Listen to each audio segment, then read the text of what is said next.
Good morning. My name is Jeff Singer. I'm a practicing surgeon and a senior fellow at the Cato Institute. You may be wondering why a public policy think tank is holding a forum discussing the evidence behind the shaken baby syndrome diagnosis. Isn't this the kind of topic one would expect to see addressed in a medical conference or in a medical school classroom? Well, actually, this subject has consequences for public policy. The medical diagnosis of shaken baby syndrome or abusive head trauma, and usually referred to as SBS or AHT, arose from a hypothesis developed in the early 1970s. Over the decades, it has led to thousands of criminal court convictions and family court determinations taking children from their parents. The National Center for Shaken Baby Syndrome claims law enforcement authorities process at least 1,300 SBS or AHT cases per year. The diagnosis has attained iconic status within the medical specialty of child abuse pediatrics. Yet for the past few decades, outside of the child abuse pediatrics specialty, the scientific, medical, and legal literature has been replete with challenges to the reliability of the diagnosis. And in 2023, the New Jersey Court of Appeals let stand the lower court's decision not to hear cases brought solely based on the shaking baby diagnosis without any other evidence of trauma. The court's opinion stated, quote, "The evidence supports the finding that there's a real dispute in the larger medical and scientific community about the validity of shaking only as the SBS AHT theory, despite its seeming acceptance in the pediatric medical community," close quote. To date, courts have subsequently exonerated and released 33 people they had convicted and incarcerated based on a diagnosis.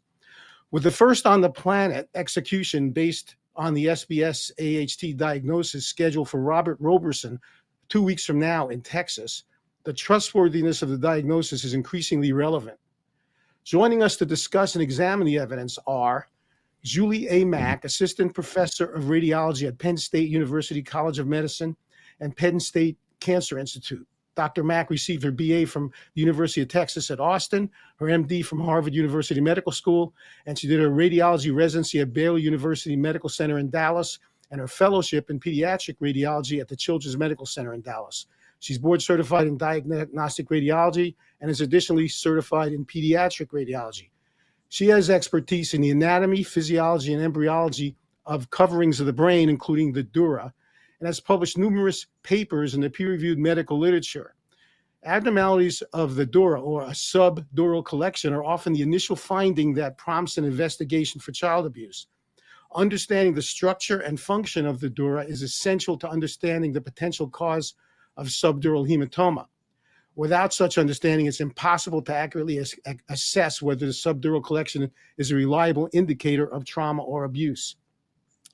Patrick E. Lance, Professor of Pathology at Wake Forest University School of Medicine.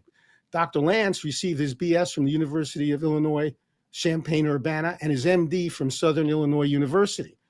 He did his pathology residency at the University of New Mexico in Albuquerque and his fellowship in forensic pathology, also at the University of New Mexico. He's board certified in clinical pathology, anatomical pathology, and forensic pathology. His research areas include retinal hemorrhage, child abuse, autopsy pathology, and pediatric pathology, and he's published extensively in the peer-reviewed medical literature. He's given expert testimony for the prosecution and for the defense in numerous child abuse cases. And Keith Findley. Keith is Professor Emeritus at the University of Wisconsin-Madison School of Law and served in the Wisconsin State Public Defender's Office from 1990 to 97. He received his BA Phi Beta Kappa from Indiana University and his JD from Yale Law School. He co-founded the Wisconsin Innocence Project in 1998, and from 2009 to 2014 was director of the Innocence Network. In 2018, Keith co-founded the Center for Integrity of Forensic Sciences and serves on its board of directors. Professor Findley's primary areas of scholarship and expertise are wrongful convictions, criminal law and procedure, law and forensic science, and appellate advocacy. Professor Findley is the author of more than 50 law review articles and book chapters.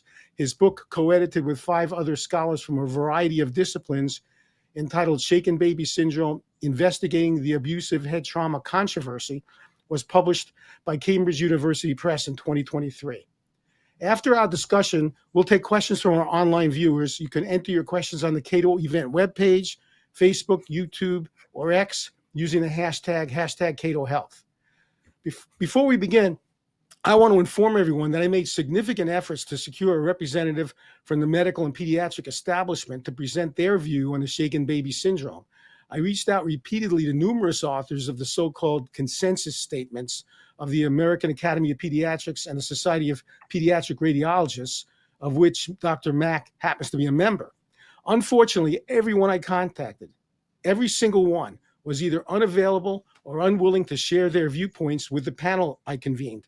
One establishment figure even suggested that only clinical pediatricians, not experts from any other scientific specialty, are qualified to offer expert opinions on the reliability of the shaken baby syndrome abusive head trauma diagnosis, even though that individual is well aware the diagnosis is routinely initiated by radiologists such as Dr. Mack reviewing trauma radiographs. This is regrettable, but I'm confident that this distinguished panel will still provide our audience with an objective review of the evidence. With that, Julie, why don't you begin things by telling us about the history and science surrounding the diagnosis of SBS AHT, how a diagnosis is reached, and your thoughts about the shortcomings of the hypothesis. Thanks, Jeff. So I thought I'd start with a clinical case. This is actually a real patient, and I want to give the attendees a sense of what clinical decision-making can look like in the hospital setting when an infant presents with unexplained findings. So the patient is a 4-month-old child, was at home being held by dad when she suddenly cried and then appeared to stop breathing. The father called 911, and when EMS arrived, she was breathing but had a slower than normal heart rate. She was given intravenous fluid and transported to the emergency room. In the ER, her heart rate was slightly fast, but she was breathing on her own. There was a clinical concern for seizures. Her white blood cell count was elevated and her temperature was low. Both of these are indicators of possible infection in an infant. There was no external evidence of trauma, so no bruising or swelling. And her fontanelle, which is a soft spot on the top of her head, was described as soft. She was given antibiotics to treat for possible infection, and then she was sent for CAT scan, CT scan. The CT scan showed subdural collections, which were described as mixed density, so both light and dark on CT. And the radiology report concluded, and this is the quote from the report, "Given the clinical history, the findings are concerning for abusive head trauma." So this radiologist's conclusion set in motion a standard set of next steps, including examination of the child's retina, the back of the eye, multiple x-rays of the child's skeleton to search for fractures. There are no broken bones. There are, however, retinal hemorrhages. So additional testing was undertaken, and at the conclusion of the second day of hospitalization, the child abuse pediatrician consult note read as follows: "No plausible accidental mechanism is given by the parents. The child's presenting symptoms and findings in constellation are often seen in forceful rotation applied to the brain. Given the findings and the parents' denial of any accidental trauma, the lack of laboratory evidence of coagulopathy or increased risk of bleeding, the patient's presentation is consistent with abusive head trauma."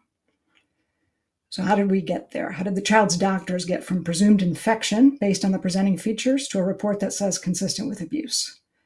Well, it started with the child CT scan.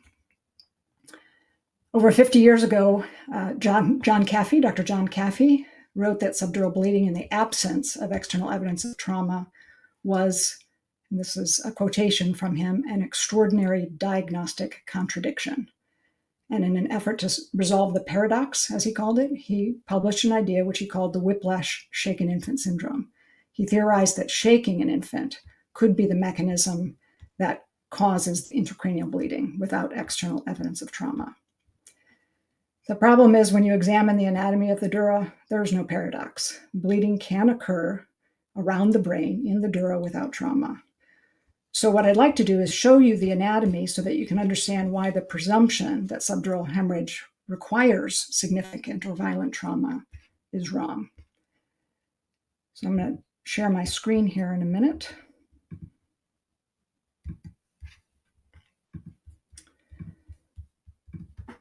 So we'll start with the theory. So this is the theory of shaken, is that the infant is grabbed by the thorax, violently shaken forth, and While that's happening, the brain inside the skull is moving back and forth at a different velocity than the skull. And the movement of the brain causes shearing of the veins that travel from brain to the dura. Those veins bleed, and you get bleeding around the brain, the subdural compartment, the subdural collapse. So very briefly, this is the anatomy. This is a pictorial drawing of the anatomy of the venous drainage of the brain. On top is the skull. You're looking at the patient from the that is gray and is attached to the skull. The main venous channels that eventually carries the blood back to the heart is within the dura, called the dural venous sinus.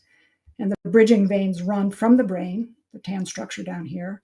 They drain the brain, so all the blood leaving the brain is leaving through these vessels, draining into the dura, and then finally into the main venous channel, heading back to the heart.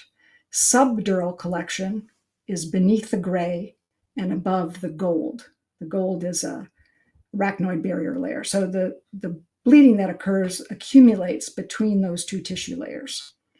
This is a human brain with the veins injected with blue latex. It was in atomic paper. So the veins are visible with the naked eye.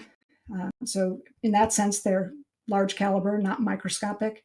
They run from the brain into the dura, which has been reflected back in this picture, traveling through the dura for a distance before emptying into the sagittal sinus, which is marked with the dotted dashed line there. So the bridging veins are marked with the red arrows.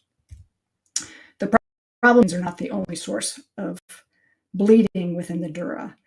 Within that gray membrane, the dura, is a vast network of vessels fed by a different artery than supplies the brain, and very extensive in infants compared to adults. This is also an example from a human brain. These are the vessels have been injected with blue latex. So this big vessels beneath the skull is the white thing at the top. That net of vessels is all within the dura. So that's the native vascular dura. The bridging vein is below it, draining the brain. So with the red arrow, that's the caliber of the bridging vein relative to the vessels that invest the dura. So here are two cases, not the infant I talked about in the beginning, two different cases where the source of bleeding is known. On the left is rupture of a single bridging vein. Bleeding, clotted blood outside vessels on CT scan is white. So all of the white marked with a red arrow, the outermost white is the skull, but all of the rest of the white is the result of acute bleeding from a bridging vein. The image on your right is bleeding within the dura and from something called a dural neomembrane. So mixed density, both dark and white, mixed density. And that was confirmed at pathology. The bleeding in that case is arising from the dura. So these are one of the two choices. When you see bleeding on imaging, is it coming from bridging veins? What would that look like? Or is it coming from the dura, from the smaller vessels? And what would that look like? This is why it matters, is because the intrinsic dural vessels, they can bleed without trauma. Subdural hemorrhage without external trauma can represent non-traumatic bleeding. Perhaps just as importantly, if you have a previous disruption of the dura, you get new vessels, new smaller vessels that can bleed without trauma. And these new vessels can contribute to the persistence of subdural collections. So this is a case from the neurosurgical treatment literature. It's an adult case, but the anatomy is the same. This is a patient who has acute and chronic bleeding in the compartment. The acute bleeding is white. This is the injection of the artery that supplies the dura. The contrast in this image is dark. The pools of dark showing up is all blood leaving the small vessels of the dura. So this isn't a hypothesis. This actually occurs, is a normal physiologic finding you can see in the dura. And that's just the complexity of the anatomy of the dura from a treatment perspective. So back to our 4-month-old. 4 months is the data, unexplained mixed density dural collections on imaging. There's no evidence of soft tissue swelling on clinical exam, no evidence of trauma on radiology, and no trauma history given by the parents. They've done some testing. There's no increased risk of bleeding. So let me stop sharing there. So let's go back to the original question I posed. How did the child's doctor get from presumed infection to consistent with abuse? It goes back to this theory that subdural bleeding is the result of shaking and tearing of the bridging veins. The problem is Dr. Caffey didn't know the dural anatomy. He didn't realize that the dura in an infant is highly vascularized, and he didn't realize that there are multiple non-traumatic reasons for the dural vessels to bleed.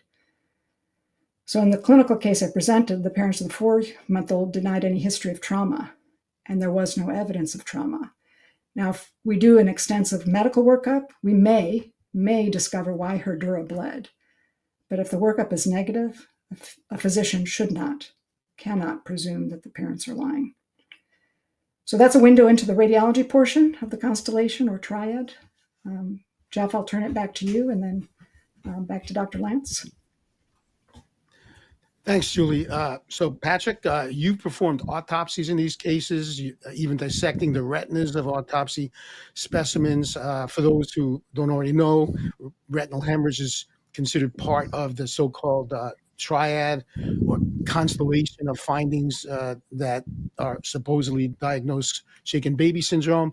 So why don't you give us your perspective as experienced forensic pathologist experience with these cases?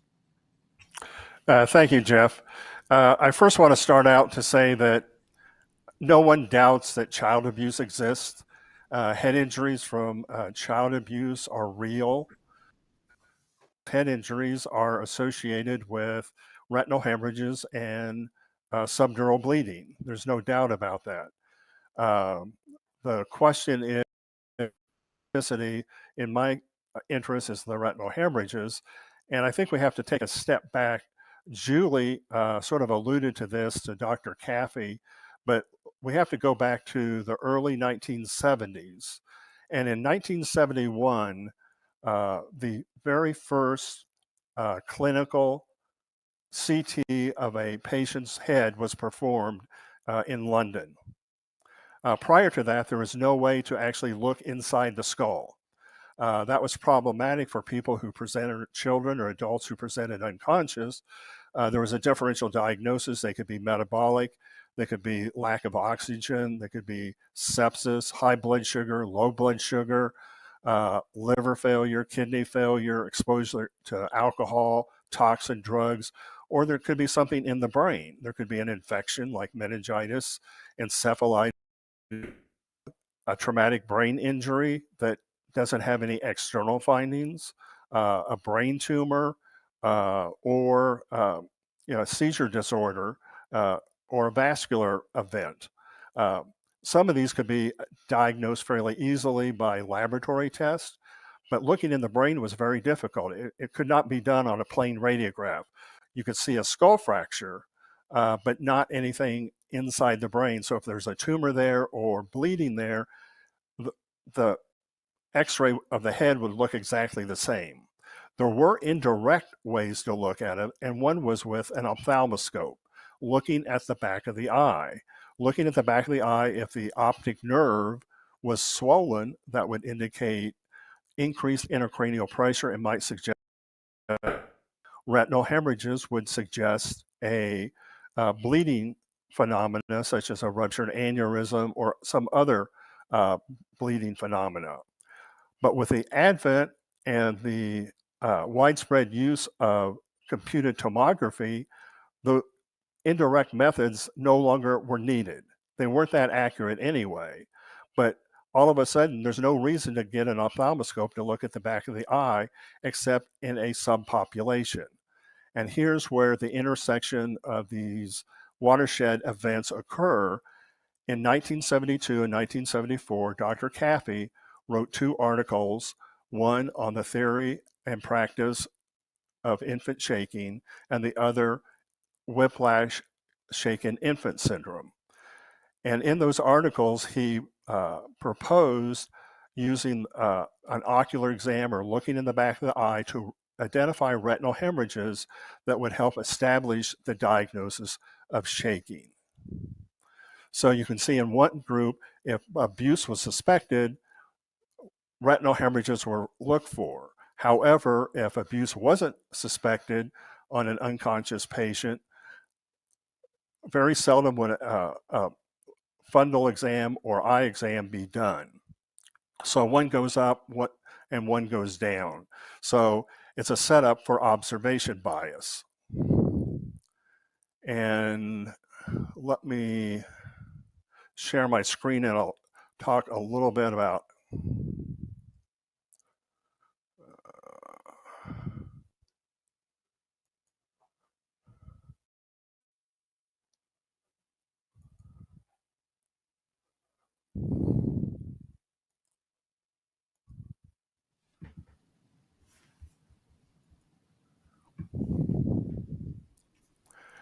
just a little bit about the ocular anatomy for everyone. That on the left-hand side is a cross-section from the front to the back showing the cornea, the lens, the vitreous, and the optic nerve at the back. I don't think we're seeing the slides. You're not seeing the slides? No. Okay, hold on a second.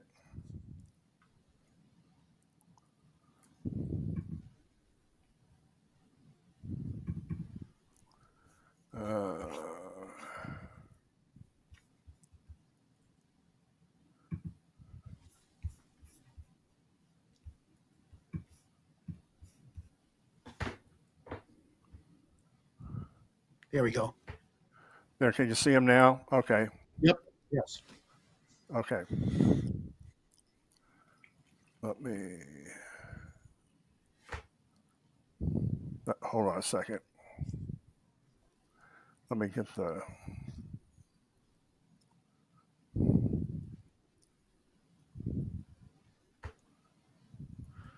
Now they're gone again. Okay, let me make sure I get the right one. Here, hold on a second.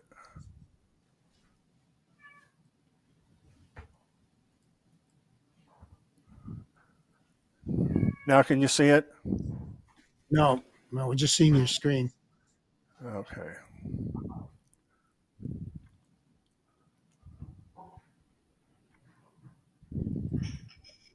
Well, why don't we just continue with Okay. with Okay. your talk and go ahead and The reason unshare.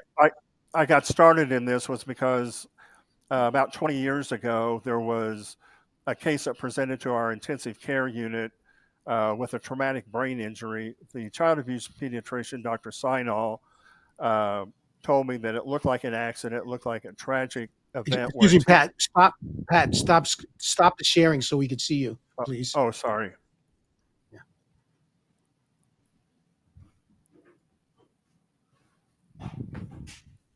Okay. Can you see me now? No. Okay. There we go. Okay. Go ahead. Okay. But 20 years ago, I encountered an infant that had received a traumatic brain injury from a TV falling on the child.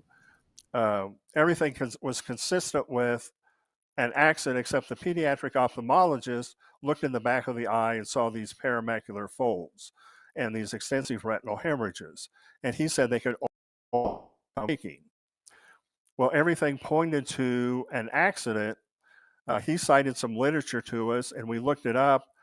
And unfortunately, the literature was based on a number of case series, book chapters, and review articles, and no really good comparative studies. So we actually wrote an article sort of pointing that out and went on from there. Subsequently, continued to look for a way to examine the eyes at autopsy of infants who had died using ophthalmologic technique, indirect. I was able to see retinal hemorrhages in cases of accidents and natural disease processes that were not suspected clinically. and continued through that work and looking at the evidence base for retinal hemorrhages. Many of the articles will say that they're more abuse than non-abuse, but some of these articles rely on the presence of retinal hemorrhages to actually categorize into different groups of abuse versus non-abuse, and then turn around and ask the question, which one has more retinal hemorrhages? So at that point, since I can't use my slide deck, I'll stop here and wait for any questions and turn it over to Keith. Well, Keith, as founder and director of the Center for Integrity of Forensic Sciences, you've integrated the findings of various scientific disciplines to develop your current perspective on the shaken baby syndrome hypothesis. And you argue that this issue involves and requires input from multiple scientific disciplines. So elaborate on this, please, and give us your opinion regarding the state of the science on this subject. Sure. Thank you, Jeff. And if I can, what I'd like to do is offer a few. I mean, there's so much to cover here. I'm going to hit a few highlights. But in addition to what you've suggested, what I'd like to do is sort of make a few points about why, as you said at the outset, this is a public policy and indeed a legal system justice issue. And so I want to go back to where Julie and Pat talked about sort of where this came from. And they referenced the work by Dr. Caffey in 1972 and 1974. There was actually another paper that was written a year before that first one in 1971 by a British pediatric neurosurgeon by the name of Norman Guthkelch, who is widely heralded as the father, so to speak, of shaken baby syndrome. And he wrote a very short hypothesis piece where he was trying to solve this puzzle that he was seeing about infants who showed up with serious brain injury, but no external signs of injury. And social workers he was working with told him that it was a common form of discipline at that time in their part of England to shake infants. And so he began constructing this hypothesis that perhaps it's the back and forth motion that was tearing the bridging veins and causing all of this disruption in the brain. It was pure hypothesis. He said so at the time. His remedy was not criminal prosecution of anyone, but simply an education campaign. Let's warn parents that maybe, just maybe, shaking babies is hurting them. That's what Dr. Caffey built on in 1972 and 1974, where he developed the hypothesis a little bit further, but it was still framed as pretty much pure hypothesis. I mean, his language from his papers talk about that his hypothesis is based on manifestly incomplete evidence, and didn't really cite too much in the way of scientific papers. It was hypothesis, but again, his focus was on education. And both Dr. Guthkelch and Dr. Caffey thought that what they were dealing with was well-meaning, loving caregivers and parents who just didn't know that there was a possible risk from shaking. What was their remedy? Education.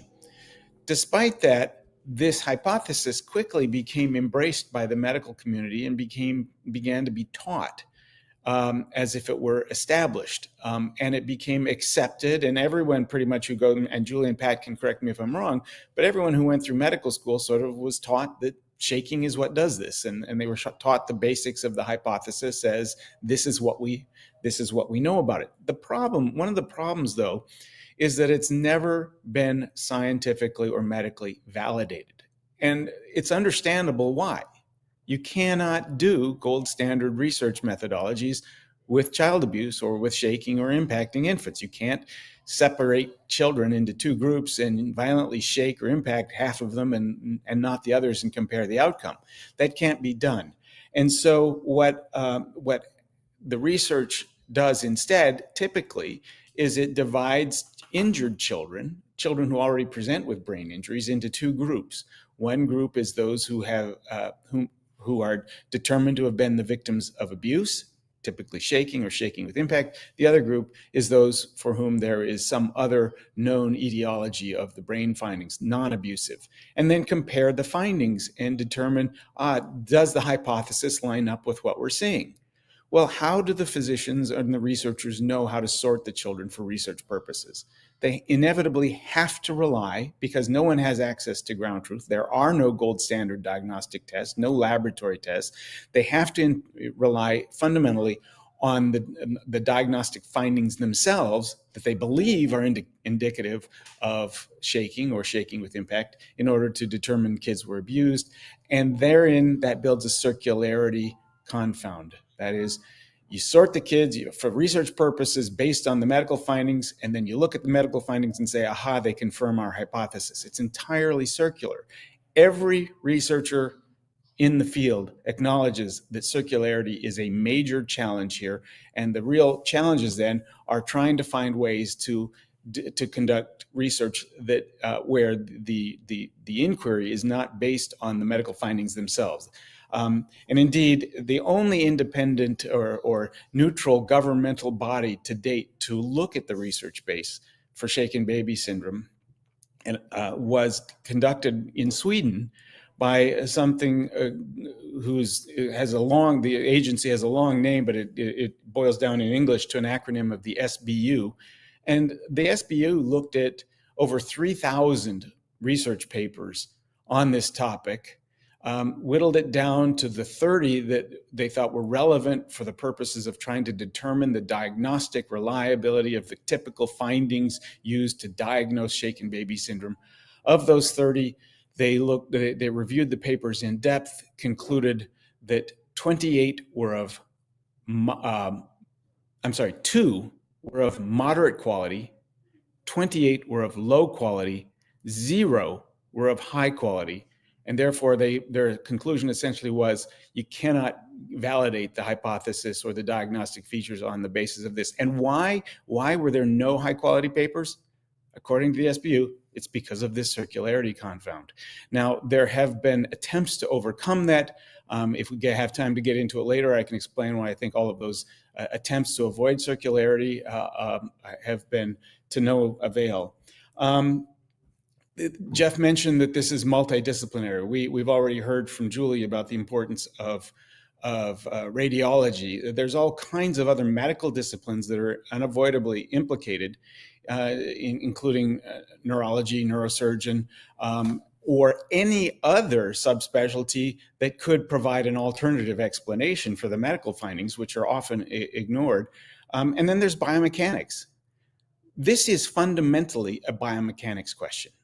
Biomechanics is the study of the effects of force on the body. If you're hypothesizing that the forces from shaking or impact are causing these injuries, that is a biomechanical question. And almost universally, the biomechanical research suggests that the most violent shaking a human being can muster comes nowhere close to achieving the forces estimated to be required to cause brain injury and death. While an impact of even just a drop of a few feet generates 50 times more force than the most violent shaking and can indeed exceed injury thresholds. If it's impact, there's no way to tell whether it was accidental or intentional. There goes the ability to diagnose, so to speak, child abuse. Then you look at the findings that are relied upon to make the so-called diagnosis here. And what we find is chief among them historically have been the subdural hematomas we've been hearing about, the retinal hemorrhages Dr. Lance was talking about, and then they often look to other things like brain swelling or brain dysfunction or sometimes bone fractures. The problem is that since this hypothesis was first generated, science has advanced to the point that we know that every one of these medical findings, in isolation or in combination, can be explained by alternative etiologies, either accidental impacts or disease processes or congenital problems, whatever it may be. So it becomes virtually impossible to distinguish between what is one of these alternative etiologies and what is an abusive etiology. There are, of course, tests that can be done to rule out some coagulopathies or other diseases and whatnot. But the list of things that can produce these findings is growing. We're continuing to find new things, and many of these tests are, and Julie and Pat, you can correct me if I'm wrong, but many of these tests are for really quite rare conditions that are not run routinely and that can be expensive, and sometimes are not practical. So in an individual case, it's really hard to know if you've ruled out all of the alternative possibilities. One of the alternative possibilities that comes up a lot is a history of a shortfall. And this is a rather telling example, I think, of the insecurity of and the lack of safety in making a diagnosis, is that the hypothesis has actually changed. It has adapted over the years as new scientific and medical research has exposed flaws in the original hypothesis. As originally formulated, the American Academy of Pediatrics, in several of its official position papers, repeatedly stated these findings do not, point blank, do not occur as a result of shortfalls. We now have numerous well-documented case reports and biomechanical research that establishes beyond debate that shortfalls, in fact, can cause this. It's quite rare, but it does happen, and everyone in the mainstream medical community now acknowledges that as well. And indeed, the American Academy of Pediatrics, in its most recent position paper, acknowledged that fatalities can occur as a result of shortfalls, although, again, quite rarely. That raises a question about probabilities. Probabilities or statistics, the rareness argument is great for populations. It doesn't get you very far with individual cases, because in the grand scheme of things, the prosecution of child abuse for shaken baby syndrome is quite rare also among the whole population. So how are we to know in this small subset of cases whether the one that's being prosecuted is one of those rare ones? The science cannot tell us that. The significance of all this, to get back to the public policy and criminal justice or civil or family justice issue, is that these cases, this kind of diagnosis, is virtually unique in the law, in that it is, and these are the cases that we're talking about. We're not talking about the cases where abuse is based on other evidence, or the child is so severely battered, obviously, and covered with cigarette burns or whatever, that abuse is not really. We're talking about the ones where the diagnosis is based largely, if not entirely, on the brain findings and maybe a few associated findings like bone fractures and whatnot. These cases based on that kind of evidence are virtually unique in the law, in that the medical opinion based on those findings can and often is used to satisfy the entirety of the legal case. In the law, we think of, for example, in a criminal case, there are three fundamental things that the prosecution must establish in every case. One is what's known as the actus reus. That is, what happened? What was the conduct? And the medical professional will come in and say, well, I can tell from looking at these medical findings that what happened was child abuse, shaking or shaking with impact. Can't really tell the difference. I can't tell you which it was, but it was one of those. So we have the guilty act of assaulting the child one way or another. The second component is what's known as mens rea. That is the mental state, the guilty mind. None of this is a crime unless it was done with the requisite mental state, which, depending on the statute that's being prosecuted, can be anything from knowing abuse to intentional to reckless to whatever, anything like that. Well, the physicians typically will come in and say, the forces required to cause this kind of brain injury had to have been so massive that it could not have been accidental, that anyone doing this would have to have known that it was knowing, intentional, reckless, whatever the mental state is. And the third thing that's required to prove a criminal case against anyone is identity. Who did it? And here again, the medical expert often fills that gap by opining that the brain injuries required to do this would have been so massive and would have led almost instantaneously, or within at least a very short window of time, to complete collapse of the child, to a comatose condition. And therefore, last person with the child is the one who did it. There's no other case in the law I can think of where the medical expert opinion can so fully occupy the field. And that's why this is so vitally important, and why it is such a frightening prospect that the state of Texas is about to execute a man on the basis of this kind of medical opinion in just 2 weeks. In the absence of a gold standard diagnostic test, and given that it is widely recognized that there are numerous things that can now produce all of these medical findings, one has to ask, well, how is it that the medical professional, typically a child abuse pediatrician, sometimes a pathologist, how is it that they can conclude that this particular case is one that involved abuse and not some other cause? And the only thing that's left in the argument that's made is you have to rely on clinical judgment. The child abuse pediatrician knows the field, has seen lots of these cases, and therefore can tell the difference. And there's no doubt about it. We want our doctors to exercise good clinical judgment. We depend on that. But in this context, clinical judgment is not a good basis for determining whether somebody has committed child abuse or not. And that's for this reason. Clinical judgment is basically an argument for learning from experience. The physician has good clinical judgment because the physician has learned from experience.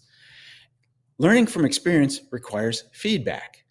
In a typical diagnostic context, and when I say typical diagnostic context, what we usually think of in terms of diagnosis is what's wrong with the body? What is causing these problems that the patient presents with? In the typical diagnostic context, the physician will look at the findings, make a judgment as to what they think is going wrong, and prescribe treatment. The patient will then either respond or not respond to the treatment.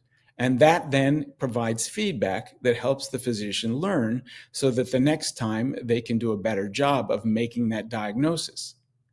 Well, in the shaken baby syndrome and abusive head trauma context, there is no treatment for shaken baby syndrome or abusive head trauma. There may be treatment for the brain injuries or for the subdural hematoma or the brain swelling, but that's going to be the same whether that was caused accidentally or intentionally. The only consequence of the child abuse determination is a legal one. Either it's used to take the children away from their families or to prosecute the caregivers. And the physician never receives feedback about whether they got it right or wrong. This is an area in which, because there is no feedback, there is no opportunity to learn from experience. It may be that the physicians have been diagnosing this on the basis of these findings consistently for 30 years. That doesn't mean they've been doing it right every one of those times, and yet they would have no way of learning if they ever got it wrong. In fact, it's not unusual from the transcripts in these cases to ask the child abuse pediatricians, have you ever gotten it wrong? And the answer is typically, no, not to my knowledge. Well, how would you ever know? And that, of course, is medically improbable itself, given that across all of medicine, diagnostic error is present in 10 to 20% of all cases.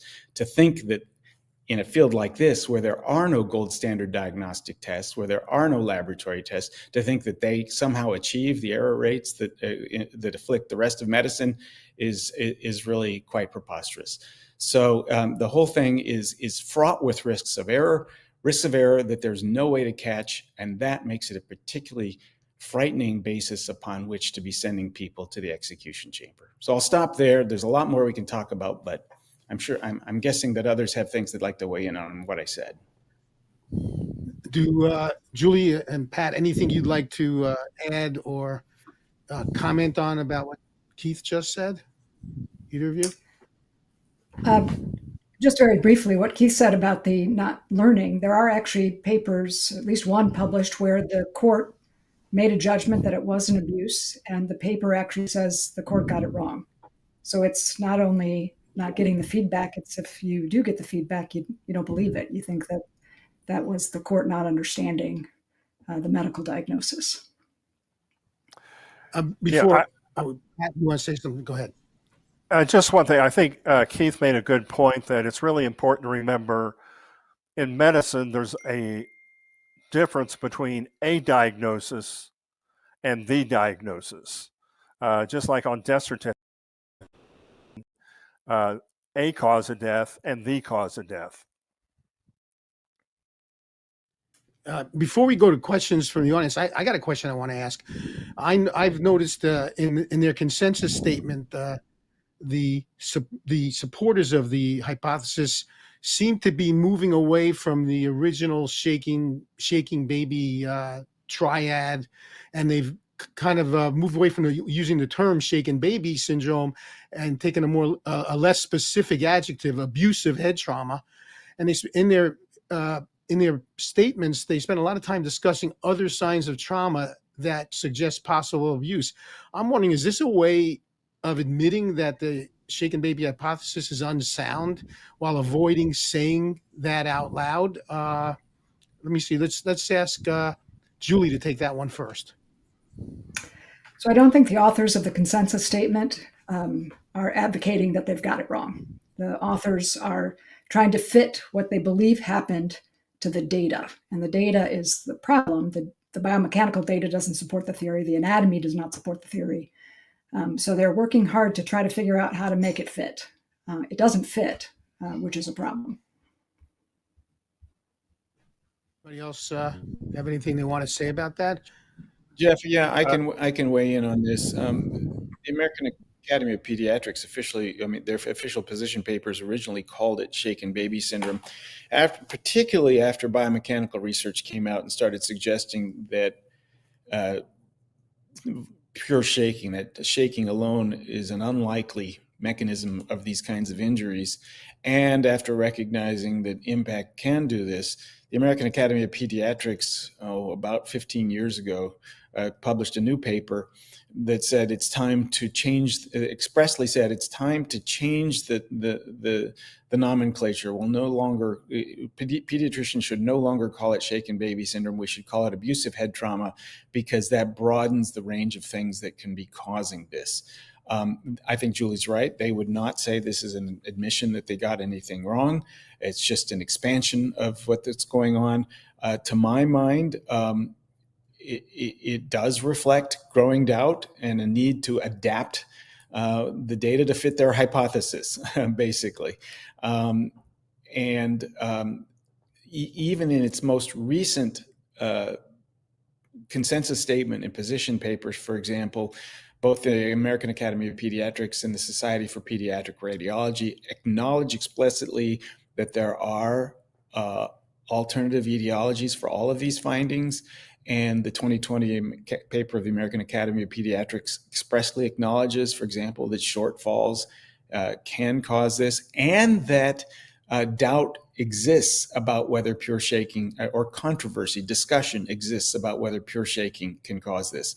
So it's a pattern that we've seen over the years where some of the more dogmatic and strident claims that were made early on are rolled back gradually as new evidence comes forward, but without any real acknowledgement that the hypothesis was wrong in any respects previously.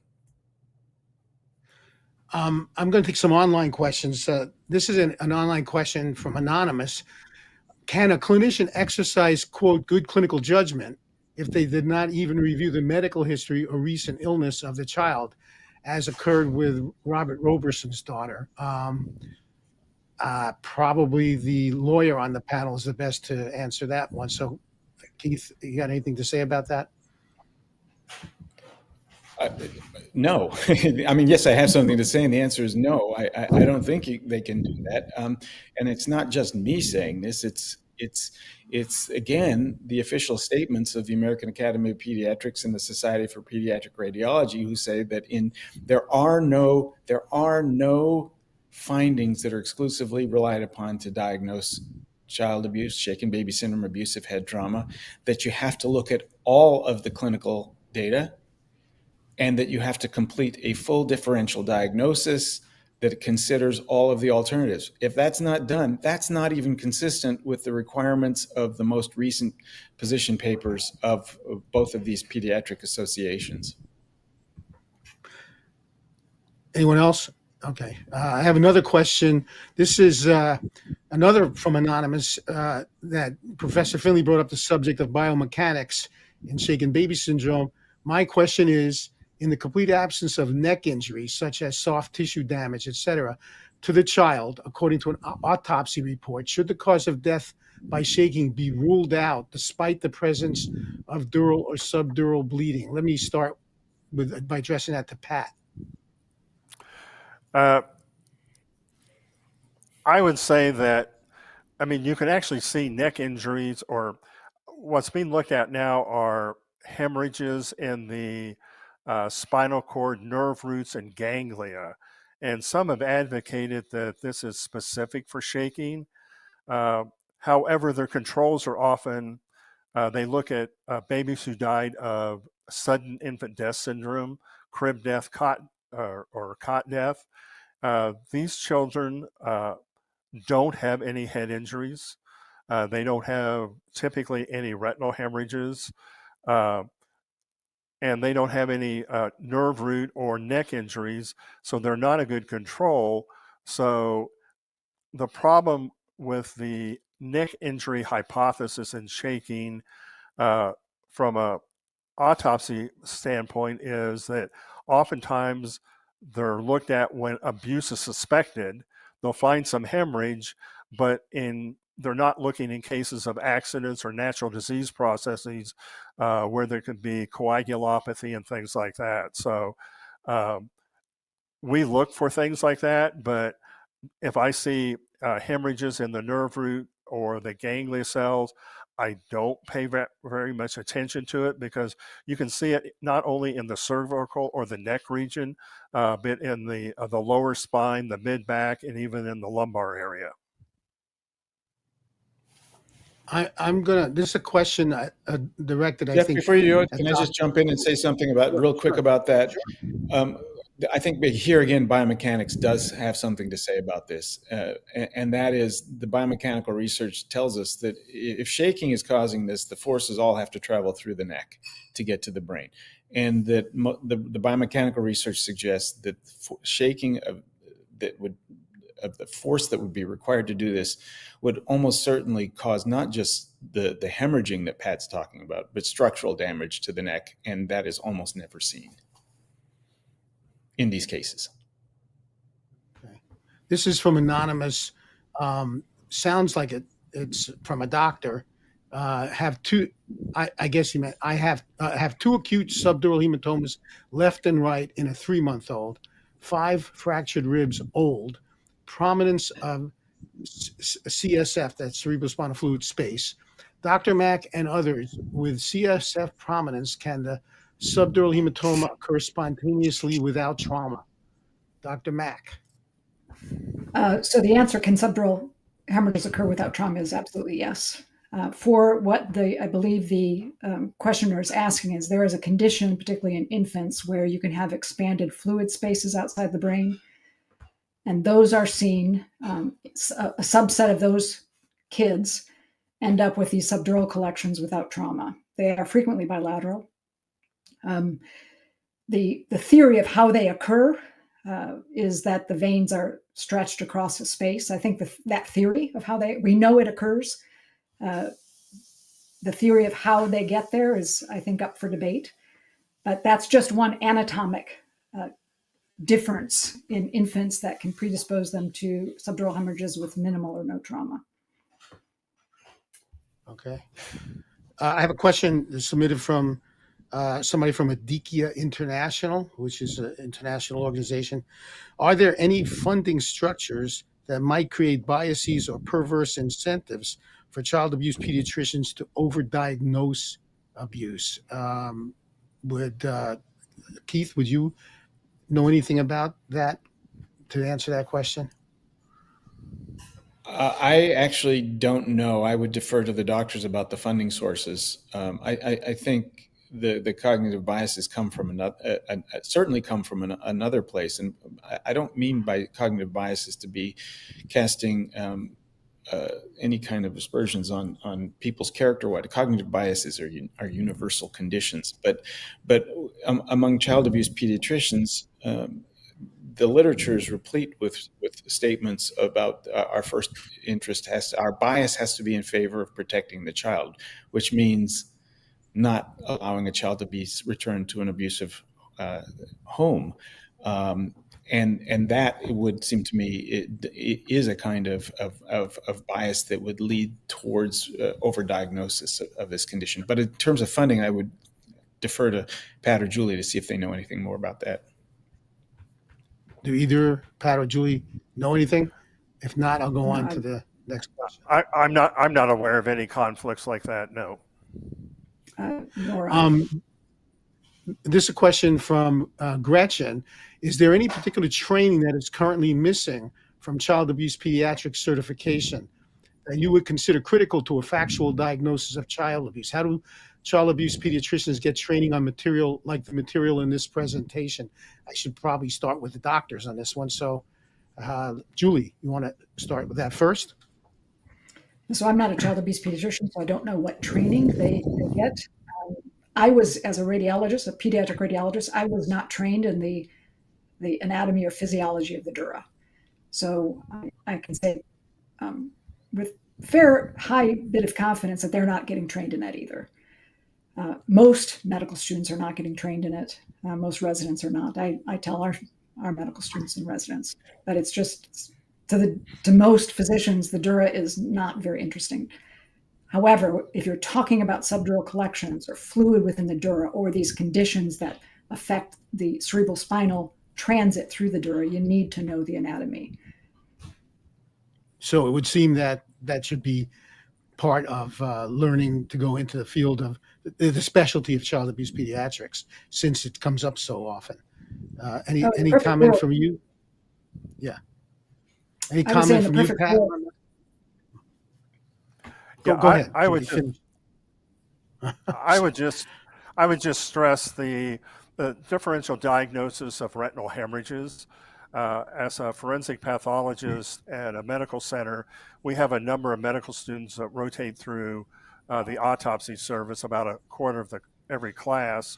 And I routinely do indirect ophthalmoscopy on children that come for autopsy, just to see what I can see and get a broader view of where retinal hemorrhages occur. When the medical students are there, they'll ask me what I'm doing. Sometimes I'll show them actually how to do the technique. And when they ask, what are you looking for? I'll say, well, typically retinal folds or retinal hemorrhages. And almost invariably, the first thing that they say, oh, shaken baby syndrome. And I say, well, do you see retinal hemorrhages and other conditions? And for the most part, the majority don't have a differential diagnosis. That's what they correlate retinal hemorrhages with, is shaken baby syndrome, even though you can see them in accidents and natural disease processes in children. However, if you don't look, you're not going to find them. We're running low on time, so I have one more question I want to ask, which, and I'll ask each of you this. Why do you think so many proponents of the hypothesis, from, including many who signed the consensus statement, why do you think they're reluctant to be on a panel with skeptics to discuss this? Why was I unable to get anybody? Julie, why don't you start, and we'll just go around the horn. Yeah, I don't know the answer to that. I still would encourage dialogue. Nobody wants children to be hurt, so I understand that if somebody is saying, hey, I think we got this wrong, that you're going to say, oh, they're not protecting children. That's not what any of us are doing. We're just trying to get it right. What do you think, Pat? I can't really speak for why they didn't come on. I think it's unfortunate. I know a number of child abuse pediatricians and pediatric ophthalmologists. I mean, Mark Greenwald actually reached out to me a few years ago, came out of his way to North Carolina to meet me so we could talk. I found him to be a very remarkable and thoughtful individual. He's retired now, and I don't want to speak for him, but he has concerns where some of this has taken, but I mean, he still believes in the vitreoretinal traction theory that he proposed in 1986. I have nothing against that. I don't completely agree with everything, but we can have a dialogue, and I'm more than willing to listen to his, you know, concepts and what he feels supports that theory. And he's been open about listening to what I've had to say that I think may explain some of the retinal hemorrhages we see. Keith, any reflections from you before we wrap up? Yeah, of course, I can't speak for them either. But I can tell you about my experience, which is that I have on a number of occasions in the past tried to put together conferences or meetings that bring together both sides of these debates to discuss this. And my experience has universally been the same as yours was, that no one who is a supporter of the hypothesis is willing to engage in the conversations on this. And what I'm told and what is reflected in this paper, the Society for Pediatric Radiology paper, is that they don't want to acknowledge that there is any legitimate debate. And I think it's because of what Julie said. They're concerned that if they acknowledge controversy, if they acknowledge debate, that might undermine their ability to make the diagnosis and thereby to protect children. And they're very concerned about that. That's the best I can infer. Okay.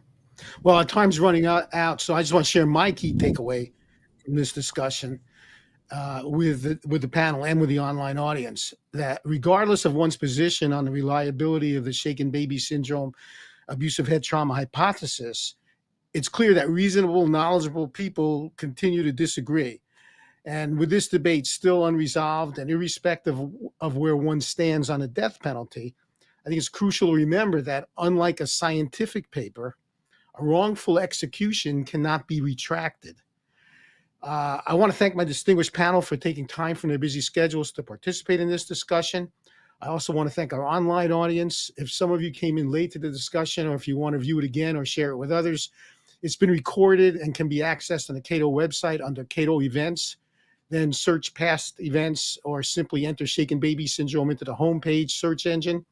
And if you're interested, you can check out the additional resources listed on the event page. So thank you to our panel, and thank you all for tuning in.